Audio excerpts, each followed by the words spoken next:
Hello friends, welcome to my YouTube channel English today by Rajesh sir. Friends, आज हम board of secondary education Rajasthan Ajmer द्वारा आयोजित secondary examination 2021 model paper English के बारे में जानेंगे और इसमें हम ग्रामर सेक्शन के बारे में जानेंगे। फ्रेंड्स, कि कोरोना पेंडेमिक से पहले ग्रामर सेक्शन के क्वेश्चन जो आते थे कैसे आते थे और अब कैसे आते हैं, जबकि बहुत सारी टॉपिक्स को डिलीटेड किया गया है, पूछने का जो तरीका है वो अलग कर दिया गया है। तो उन चीज़ों को हम देखेंगे ग्रामर सेक्शन में। तो आइए हम देखते हैं किस प्रकार से ग्रामर सेक्शन में प्रश्न पूछते हैं। तो फ्रेंड्स देख लीजिए, सबसे पहले आया सेक्शन ए।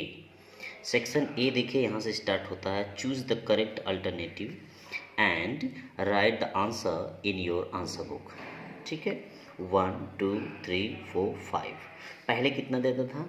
8 क्वेश्चन देता था, यानी हाफ मार्क्स के, यानी ईच क्वेश्चन जो होते थे आधे अंक के होते थे, कुल मिला के 4 अंक के होते थे। और उसमें क्या होता था? Fill in the blanks with correct form of verbs, यानी ब्रैकेट में दिए हुए फर्स्ट फॉर्म के, ठीक है, फॉर्म को लिखना पड़ता था वहाँ पे, जैसे first form, second form, third form, ING, S A E S. ठीक है, हेल्पिंग वर्ब की ज़रूरत हो तो हेल्पिंग वर्ब को लिखना पड़ता था टेंस और एडवर्ब को पहचान करके। लेकिन यहाँ पर क्या दिया हुआ है? अल्टरनेटिव। ध्यान दीजिए, यहाँ पर देखिए A, B, C और D ऐसे देगा, यानी पूरी तरह से पैटर्न चेंज हो गया है, यह ऑप्शनल हो गया है। तो देखिए लिखा water dot dot dot boil at 100 degree Celsius. तो यहाँ पर आप देख ले रहे हैं, ये एक कह सकते हैं कि साइंटिफिक फैक्ट है, यह एक वैज्ञानिक तथ्य है, वैज्ञानिक प्रयोग है। ठीक है ना, जितने भी साइंटिफिक फैक्ट होते हैं, प्रिंसिपल्स होते हैं, रूल्स होते हैं, उनमें किसी भी प्रकार का परिवर्तन नहीं किया जाता है। क्यों? क्योंकि वह हमेशा ही ऐसे, चाहे वो पढ़ाए जाएं चाहे कहीं लिखे जाएं, वह हमेशा प्रेजेंट इंडेफिनिट टेंस में ही लिखे जाते हैं। तो देखिए यहाँ पर लिखा हुआ है वाटर, तो सिंगुलर है, तो यहाँ पर हम देखें बॉयल्ड, ये पास्ट टेंस में जा रहा है। बॉयल ये प्लूरल फॉर्म है वर्ब का। ठीक है, बॉयलिंग ये ING वाला फॉर्म है, जबकि ये ING वाला फॉर्म लगेगा नहीं। अब यहाँ पे बॉयल्स आ गया है। देखिए यहाँ पे सिंगुलर सब्जेक्ट है, चूँकि अनकाउंटेबल है इसलिए इसको सिंगुलर के ग्रुप में रखा जाता है। तो water boils at 100 degree Celsius, तो यहाँ पर बॉयल्स का प्रयोग होगा। ठीक है, क्योंकि जितने भी प्रिंसिपल में सिद्धांत, जितने भी रूल्स होते हैं, जितने भी एक्सपेरिमेंट्स होते हैं साइंटिफिक यानी वैज्ञानिक, वह हमेशा प्रेजेंट इंडेफिनिट टेंस में लिखे जाते हैं। सेकंड देखते हैं, the thief escape before the police arrived. ध्यान दीजिए फ्रेंड्स, यहाँ पर देखिए बिफोर आया हुआ है, इधर पास्ट इंडेफिनिट टेंस आया हुआ है, पुलिस अराइव्ड सेकेंड फॉर्म। तो एक चीज़ मैं आपको बता दूं, यहाँ पर बिफोर आया हुआ हो और यहाँ पर सब्जेक्ट के बाद second form of the verb आई हो, तो आप इधर जब भी लगाएंगे तो यहाँ पे सब्जेक्ट के बाद हमेशा had plus third form of the verb लगाएंगे। यह, ठीक है, डबल क्लॉजेज वाले सेंटेंस माने जाते हैं पास्ट परफेक्ट टेंस के। तो देखिए एस्केप्स गलत हो जाएगा, एस्केप्ड गलत हो जाएगा, एस्केप बिल्कुल गलत है। यहाँ पर हैड एस्केप्ड तो हो जाएगा the thief had escaped before the police arrived, यानी पुलिस के पहुंचने से पहले, ठीक है ना, चोर बच चुका था। सिंगुलर में है यहाँ पे थिफ, तो यहाँ पर हैड एस्केप्ड होगा। थर्ड देखिए, Tarun study when I met him yesterday. तो फ्रेंड्स अनेकों प्रकार से वेन वाले क्वेश्चन पूछते हैं, लेकिन जब यहाँ वेन आया हो, यहाँ पे सब्जेक्ट के बाद second form of the verb आई हो, तो इधर अक्सर हम देखो, इधर past indefinite tense, when past indefinite tense भी करते हैं, कोई दिक्कत नहीं है। लेकिन सेंटेंस का भाव देख लीजिए आप, तरुण, ठीक है, study when I met him yesterday, जब मैं उससे कल मिला, तो तरुण पढ़ रहा है, पढ़ता है, पढ़ेगा, पढ़ रहा था। इसमें कौन सा आ रहा है? ये कंटिन्यूअस टेंस हो जाएगा, प्रेजेंट बनेगा नहीं क्योंकि इधर पास्ट है। यह प्रेजेंट इंडेफिनिट टेंस है, इधर पास्ट है, नहीं लग सकता। ये पास्ट टेंस है, फ्यूचर टेंस के आने की कोई संभावना ही नहीं है। तो बचता है क्या? Was studying. यहाँ इसके, ठीक है ना, कंटिन्यूअस वर्क को बता रहा है।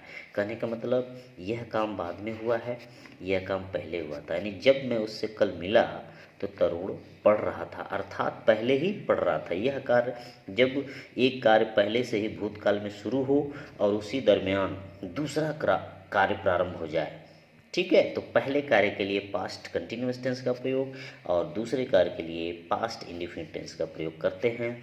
यहाँ पर देखिए व्हेन भी जोड़ रहा है क्लॉजेस को। फोर्थ देख लेते हैं, his son go to school daily. देख लीजिए डेली शब्द आ गया है। तो फ्रेंड्स आपको मालूम होना चाहिए डेली प्रेजेंट इंडेफिनिट टेंस में भी आता है, पास्ट इंडेफिनिट टेंस में भी आता है, लगभग में किसी भी सेंटेंस में किसी भी टेंस में यूज़ किया जाता है। लेकिन सेंटेंस को पढ़ना पहले, उसका पुत्र, उसका बेटा प्रतिदिन स्कूल। अब देखिए जा रहा है, जाता है, जा चुका था, ये तो बन ही नहीं सकता क्योंकि ये सिंगुलर है, यहाँ ये प्लूरल है। फ्रेंड्स एक चीज़ ध्यान देना, यहाँ पर डेली, एवरीडे, पर डे इस तरह के शब्द आए हों, ऑफन हो, हार्डली हो, स्कार्सली हो, समटाइम्स हो, ऐसे आए हों, नेवर हो, और यहाँ पर कोई पास्ट का एडवर्ब आ गया हो जैसे yesterday, last year, last month, तो हमेशा पास्ट टेंस में जाएगा। लेकिन यह डेली, एवरीडे, पर डे, ठीक है ना, ऑफन, स्कार्सली, हार्डली, रेगुलरली, ठीक है, रेगुलरली तो कंटिन्यूअस टेंस में भी आता है। तो यहाँ पे हम हमेशा डेली को अगर पा रहे हैं तो यह केवल प्रेजेंट इंडेफिनिट टेंस में जाएगा, क्योंकि यह प्रेजेंट की आदत को बता रहा है। ध्यान दीजिएगा, प्रेजेंट की आदत को बता रहा है कि उसका बेटा प्रतिदिन स्कूल जाता है, यह उसका दैनिक काम है, ठीक है, दैनिक काम को, वर्तमान के दैनिक कार्य को और आदत को दिखाने के लिए प्रेजेंट इंडेफिनिट टेंस का प्रयोग किया जाता है, इसलिए यहाँ पर गो जाएगा। पांचवा देख लेते हैं, ट्राई हार्ड, ठीक है, कठिन प्रयास करें, and one day you success. अब करा है कठिन प्रयास करें, कठोर प्रयास करें, खूब मेहनत करें, गॉट एक दिन, have got present perfect, past indefinite tense, present indefinite tense, future. अब देखिए यहाँ पे कठिन परिश्रम करने के बाद व्यक्ति जो है मेहनत पाएगा, पहले नहीं पाएगा। तो यहाँ पर वन डे लिखा है, वन डे मतलब आगे आने वाले दिनों में मेहनत करते रहो, तो कठिन प्रयास करते रहो। वैसे ये इम्परेटिव सेंटेंस है, ध्यान देना फ्रेंड्स, ठीक है, ये इम्परेटिव सेंटेंस है, यानी कठिन प्रयास करो और एक दिन तुम सफलता प्राप्त करोगे। तो यहाँ पर यूँ है, सेकेंड पर्सन का प्रोनाउन है, तो इसलिए विल का प्रयोग होगा, विल के साथ हमेशा फर्स्ट फॉर्म आती है, तो विल गेट होगा। Try hard and one day you will get success. कठिन प्रयास करो और तुम एक दिन सफलता प्राप्त करोगे। तो फ्रेंड यहाँ पर इस प्रकार से टेंसेस का क्वेश्चन आपके पेपर में आएगा 2021 वाले परीक्षा में। सेकेंड देख लीजिए, बी वाला, इसमें change the following sentences into passive voice and write the answer in your answer book. तो फ्रेंड्स ये वाला जो देख रहे हैं ना ऐसे, ये तो पहले भी पूछता था, ठीक है ना, पहले भी ऐसे पूछता था, लेकिन कभी कभी आप देखे होंगे कि डायरेक्ट सेंटेंस दे देता है, उसको डायरेक्ट जो है पैसिव वॉइस में बदलना पड़ता है, वो भी होगा, अभी देखेंगे उसको। लेकिन इसमें क्या है, यहाँ पे जो है पैसिव वॉइस का ध्यान दीजिएगा, ये जो सेंटेंस आप देखेंगे ये हमेशा पैसिव वॉइस का सेंटेंस होगा, न कि एक्टिव वॉइस का। और ये जो ऑप्शन दिया होगा ये भी पैसिव वॉइस की हेल्पिंग वर्ब और मेन वर्ब होंगी परिवर्तन के साथ। ध्यान दीजिएगा, एक्टिव वॉइस इसमें है ही नहीं, एक्टिव वॉइस केवल आपको ये सेंटेंस मिलेगा। हरी हैज़ रिटन अ पोएम, हरी एक कविता लिख चुका है। तो ध्यान दीजिएगा यहाँ पे लिखा अ पोएम, इसको सब्जेक्ट बना दिया, ठीक है, बाय हरी को यहाँ पर ऑब्जेक्ट बना दिया। ये चीज़ें तो हमें बस देख लेनी है। अब हमें बात आती है कि सेंटेंस को पहचानना। सेंटेंस सिंपल है, प्रेजेंट परफेक्ट टेंस का है, तो प्रेजेंट परफेक्ट टेंस के, ठीक है ना, जो हेल्पिंग वर्ब होती हैं वह हैज़ और हैव होती है और थर्ड फॉर्म आता है, तो उसको हम बदलते हैं किसमें, प्रेजेंट परफेक्ट कंटिन्यूअस टेंस की हेल्पिंग वर्ब में बदलते हैं। ध्यान दीजिएगा, तो चुन लीजिए यहाँ पर देखिए, has been written, had been written, तो ए नहीं लगेगा, ए नहीं लगेगा, ए नहीं लगेगा, तो यहाँ पर हैज़ बी रिटेन हो जाएगा। A poem has been written by Hari, एक कविता हरी के द्वारा लिखी जा चुकी है। सेकेंड यहाँ पर है, ठीक है, उस तरह से देखें तो ये छठा है, क्योंकि यहाँ पर 5 समाप्त हो गया था। तो एक्टिव वॉइस यानी पैसिव वॉइस का ये सेकंड है। The students are playing football, continuous tense का सेंटेंस है, देख ही रहे हैं। अफर्मेटिव है, तो यहाँ पर सब्जेक्ट बना दिया फुटबॉल को, बाय द स्टूडेंट यहाँ ऑब्जेक्ट बना दिया। अब हम कंटिन्यूस जब जान गए तो आप जानते हैं continuous tense no change with being, इसमें बीइंग का प्रयोग किया जाता है। इज एम आर लगेगा, बीइंग लगेगा प्लस थर्ड फॉर्म लगेगा। तो ढूंढ लीजिए, फुटबॉल सिंगुलर है, ये तो हो नहीं सकता, ये हो नहीं सकता, ये हो नहीं सकता। तो इज़ बीइंग प्लेड, क्यों इज़ लगा? क्योंकि फुटबॉल एक खेल है और ये सिंगुलर होता है, इसलिए यहाँ पर इज़ बीइंग प्लेड लगेगा। तो football is being played by the students. He killed a snake, तीसरा इसमें का है, उस तरह से आठवां। अ स्नेक सिंगुलर हो गया, पास्ट इंडिफिनिट टेंस, सब्जेक्ट के बाद second form of the verb आई हुई है, ठीक है। बाय हिम ऑब्जेक्ट बना दिया, तो पास्ट इंडिफिनिट टेंस को पास्ट, ठीक है ना, कंटिन्यूस टेंस की हेल्पिंग वर्ब में ले जाते हैं, वो होती है वाज और वर प्लस थर्ड फॉर्म। तो ए नहीं होगा, ए नहीं होगा, ठीक है ना, ए नहीं होगा क्योंकि ये कंटिन्यूस नहीं है, यहाँ पर बीइंग लगाया, तो बचा क्या? Was killed. तो ये स्नेक सिंगुलर है, इसलिए वाज किल्ड होगा। देखिए पास्ट कंटिन्यूस टेंस की हेल्पिंग वर्ब है, प्लस थर्ड फॉर्म लगेगी, अ snake was killed by him, ठीक है ना। तो इस प्रकार से पैसिव वॉइस का सेंटेंस आपके बोर्ड एग्जामिनेशन में पूछेगा। अब आते हैं सी वाले सेक्शन। इसमें देख लीजिए, ये दिया है fill in the blanks with suitable, ठीक है, modal and write the answer in your answer book, ठीक है। 2 मार्क्स का है, इसको आपने देख लिया। 3 क्वेश्चन थे 3 मार्क के, ये 5 क्वेश्चन थे, ठीक है ना, 5 मार्क के। यहाँ पे कह रहा है there are clouds in the sky, it dot dot dot rain today, probability दिया है। देखिए प्रोबेबिलिटी मतलब संभावना होता है, ठीक है। कह रहा है कि आकाश में बादल हैं, आज बारिश हो सकती है। तो अगर संभावना की हम बात करें फ्रेंड्स, इसमें तो चारों बताते हैं, इसमें कोई दिक्कत नहीं है। अगर अनसर्टेन पॉसिबिलिटी या प्रोबेबिलिटी की बात करें तो बहुत कम अगर देखा जाए तो ये बताता है माइट। शुड का नॉर्मल तरीके से, जैसे उसे स्टेशन पे होना चाहिए, he should at the station, normal तरीके से यूज़ करते हैं।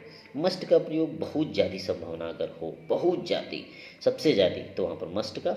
नॉर्मली अनसर्टेन, कोई ज़रूरी नहीं है कि स्काई में बादल है, आकाश में बादल है तो बारिश हो ही सकती है। अनसर्टेन, क्लियर नहीं है, इसलिए यहाँ पर मे का प्रयोग होगा। यहाँ पर आर लगा हुआ है प्रेजेंट टेंस में, ठीक है ना। तो there are clouds in the sky, it may rain today, यहाँ पर मे का प्रयोग होगा। Second, to drive a vehicle you have a licence, obligation, ठीक है। ऑब्लिगेशन का मतलब होता है यहाँ पर बाध्यता, कानूनी बाध्यता, ठीक है। ऑब्लिगेशन का मतलब होता है कानूनी बाध्यता। देखिए शुड का प्रयोग है, माइट का प्रयोग है, मस्ट का प्रयोग है, मे का प्रयोग है। तो ये आप जानते ही हैं, अगर आप नियमितः गाड़ी चला रहे हैं, ठीक है, तो वहाँ पर आपको कानूनी तौर पर मस्ट का प्रयोग ही करना पड़ेगा, क्योंकि वहाँ पर आपको लाइसेंस चाहिए। आप ऐसे बच रहे हो, बात की बात है, लेकिन कानूनी तौर पर अगर देखा जाए, वैधानिक तौर पे देखा जाए, ऑब्लिगेशन के रूप में देखा जाए, तो किसी भी ड्राइवर के पास जब तक उसके पास लाइसेंस नहीं है वह गाड़ी चलाने के योग्य नहीं है। तो यहाँ पर मस्ट का प्रयोग होगा। To drive a vehicle you must have a licence, यानी वाहन चलाने के लिए आपके पास, ठीक है, लाइसेंस होना चाहिए, ठीक है फ्रेंड्स। तो देख लीजिए, एक बार अंक देख लेते हैं। यहाँ पर 5 अंक हो गया, 5 सेंटेंस आएंगे टेंस के। यहाँ पर 3 अंक हो गया, 3 सेंटेंस आएंगे वॉइस के, ठीक है। यहाँ पर 2, तो ये आपके 2 सेंटेंस हो गए मॉडल के, ठीक। तो मॉडल में ऑप्शनल नहीं देता था पहले, जो उसमें ऐसे लिस्ट बना के दे देता था, या तो पीछे ऐसे लिख देता था, उसमें से भरना होता था। लेकिन अभी ABCD करके ऑप्शन दे रहा है। तो इस प्रकार से जोड़ लीजिए, 5, 3, 2 और 2, 10 अंक के आपके इधर ग्रामर हो गया। आगे देखते हैं फ्रेंड्स, यहाँ पर अगला क्वेश्चन देख लीजिए, 7वें नंबर पे जो क्वेश्चन है, यहाँ पर देखिए फिर एक्टिव पैसिव दे दिया। इसमें डायरेक्ट सेंटेंस दिया होगा, एक्टिव आस को उसको डायरेक्ट हमें चेंज करना होगा। 2 सेंटेंस 2 अंक के, देख लीजिए। तो देखिए, the tiger killed a deer in the park, यानी बाघ ने, चीता ने, ठीक है, पार्क में, उद्यान में हिरन को मार दिया। किल्ड मतलब जो पास्ट, ठीक है, इंडिफिनिट टेंस है, तो ऐसे हो जाएगा अ डियर। ध्यान दीजिएगा, अ डियर यहाँ पर सिंगुलर आ रहा है, ये लगाया हुआ है यहाँ पे। अ डियर वाज किल्ड, ठीक है, इन the park by the tiger. ध्यान दीजिएगा, ये पास्ट इंडिफिनिट टेंस है, पास्ट कंटिन्यूअस टेंस के, ठीक है, हेल्पिंग वर्ब में जाएगा, उसके साथ थर्ड फॉर्म लगेगी। तो अ डियर वाज किल्ड, ठीक है, इन the park by the tiger. Second देख लेते हैं, you should follow the traffic rules, ठीक है, you should follow the traffic rule. तो यहाँ पे आपको ठीक है, यातायात के नियमों का पालन करना चाहिए। यहाँ पर फ्रेंड्स बड़ा इम्पोर्टेंट ये चीज़ है कि जितने भी यहाँ पे शुड, मस्ट और टू, जितने भी can, could, may, might model auxiliary आती हैं पैसिव वॉइस में, उनके साथ केवल बी जोड़कर थर्ड फॉर्म लगा देते हैं। तो ये आपका सब्जेक्ट हो गया, ये आपकी हेल्पिंग वर्ब मॉडल ऑक्सिलरी के रूप में, main verb first form, article यहाँ पे ट्रैफिक रूल्स यहाँ पे ऑब्जेक्ट के रूप में आया हुआ है। तो ऑब्जेक्ट को सब्जेक्ट बना दीजिए। द ट्रैफिक रूल्स, इसमें सिंगुलर प्लूरल नहीं देखा जाता। The traffic rules should be followed by you. The traffic rules should be followed by you. इस प्रकार से होगा फ्रेंड्स। तो यहाँ पर देख लीजिए 10 वहाँ हुए थे, 2 इधर, 12 अंक हो गए। पैसिव वॉइस का क्वेश्चन 2 बार पूछा है, इसको ध्यान से देख लीजिएगा। यहाँ पर 9वां से 11वां क्वेश्चन देखिए, डायरेक्ट नरेशन। देखिए fill in the blanks with, ठीक है, by changing them into indirect speech या इनडायरेक्ट नरेशन। यहाँ पर क्या किया है कि ये जो सब्जेक्ट है, रिपोर्टिंग वर्ब का सब्जेक्ट दे देगा और लास्ट में कोई जैसे ऑब्जेक्ट के रूप में आया है या तो अदर के रूप में आया है कोई वर्ड, उसको दे देगा। बीच की जितनी चीज़ें आपको भरना पड़ेगा। देखिए माय फ्रेंड सेड, मेरा मित्र कहा, कॉमा नोटेड कॉमा में, अलास अफसोस, I have lost my bag, मैंने अपना बैग खो दिया है, मैंने अपना बस्ता खो दिया है। तो फ्रेंड्स कोई भी व्यक्ति कुछ खोता है तो वहाँ पे दुख होता है, इसलिए देखिए यहाँ पर अलास आया है। यह एक्सक्लेमेटरी सेंटेंस है, विस्मयादि बोधक। यहाँ पर देखिए चिन्ह भी लगा हुआ है, यहाँ पर इंटरजेक्शन एलास आया हुआ है। तो यह एक्सक्लेमेटरी सेंटेंस है, इसमें हर्ष, दुख, सुख, प्रसन्नता, घृणा, नफरत इत्यादि प्रकट होती है। तो इसमें रिपोर्टिव वर्ब को एक्सक्लेम्ड में यूज़ करते हैं। देखिए माय फ्रेंड एक्सक्लेम्ड विद सारो, ध्यान दीजिएगा अलास रहता है तो यहाँ पर एक्सक्लेम्ड विद सारो, ग्रीफ या सैडनेस का प्रयोग करते हैं। तो माय फ्रेंड एक्सक्लेम्ड विद सारो दैट, अब यहाँ पे फर्स्ट पर्सन है, आएगा फ्रेंड्स के पास, फ्रेंड थर्ड पर्सन है, ठीक है, कॉमन नाउन के रूप में एक वचन है, पुरुष या स्त्री आप इसमें क्लियर नहीं हो सकता क्योंकि यह फ्रेंड्स लेडीज़ और जेंट्स दोनों हो सकते हैं, यानी लड़का लड़की दोनों हो सकते हैं। तो यहाँ पे आई, अब चूंकि इसी ने कहा है तो यहाँ पे लिखेंगे ही। अगर ही लिखेंगे या ऑब्लिक करके सी लिखेंगे तब भी सही होगा, कोई दिक्कत नहीं है। तो माय फ्रेंड एक्सक्लेम्ड विद सारो दैट ही, यानी कॉमन लेटर का हटा के दैट लगाएंगे, ही। अब ही लगाया या ऑब्लिक करके सी लगा दीजिए, हैड, ठीक है। अब प्रेजेंट परफेक्ट को पास्ट परफेक्ट में बदल देते हैं, लॉस्ट। माय फर्स्ट पर्सन यहाँ फिर आया, पजेसिव एडजेक्टिव के रूप में आया या डिटरमिनर के रूप में फिर इनके पास आएगा। तो ही लगाए होंगे तो हिज लिखेंगे, सी लगाएंगे तो हर लगाएंगे। तो my friend exclaimed with sorrow that he had lost his bag। दूसरा, my friend exclaimed with sorrow that she had, ठीक है, lost her bag। तो फ्रेंड इस प्रकार से नरेशन को चेंज करेंगे। सेकंड है द टीचर से the sun rises in the east, अंदर कोई यूनिवर्सल ट्रूथ आता है, सदा सत्य रहने वाली बात आती है।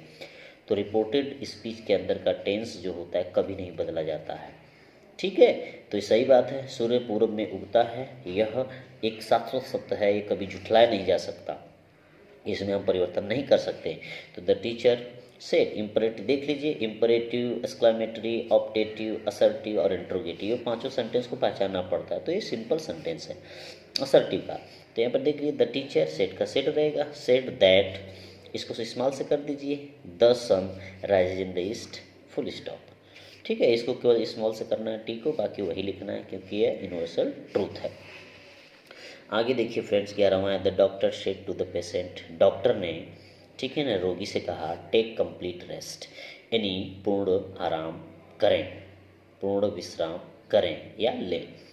तो यहाँ पे सलाह दे रहा है, ध्यान दीजिएगा, डॉक्टर कोई भी होता है वह सलाह देता है रोगी को।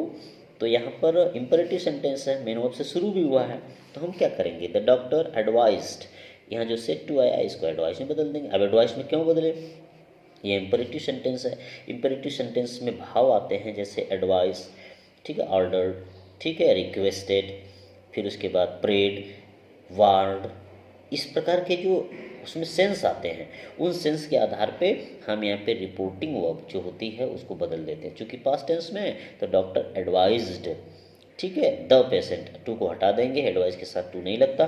तो the doctor advise the patient main verb से पहले टू लगा देंगे, कॉमा इंटर कॉमा हटा के, to take complete rest. The doctor advise the patient to take complete rest. तो फ्रेंड इस प्रकार से आपका देख लीजिए 10 उधर थे, इधर देख लीजिए 12, ठीक है, 3 15, 15 अंक के पहले भी आते थे जो आपका ग्रामर सेक्शन था, और 15 अंक का आज भी आ रहा है। तो फ्रेंड्स मुझे उम्मीद है कि आपको यह ज़रूर समझ में आया होगा कि किस प्रकार से, ठीक है, बोर्ड एग्जामिनेशन के क्लास 10वीं में, ठीक है, प्रश्न पूछा जाएगा। आप इसको देख लीजिए, फिर डिटेल में अगर हम वीडियो बनाते हैं इन टेंसेस की, वॉइस की, ठीक है, मॉडल्स की और नरेशन की, तो आपको बड़ी अच्छी जानकारी दी जाएगी। Thank you.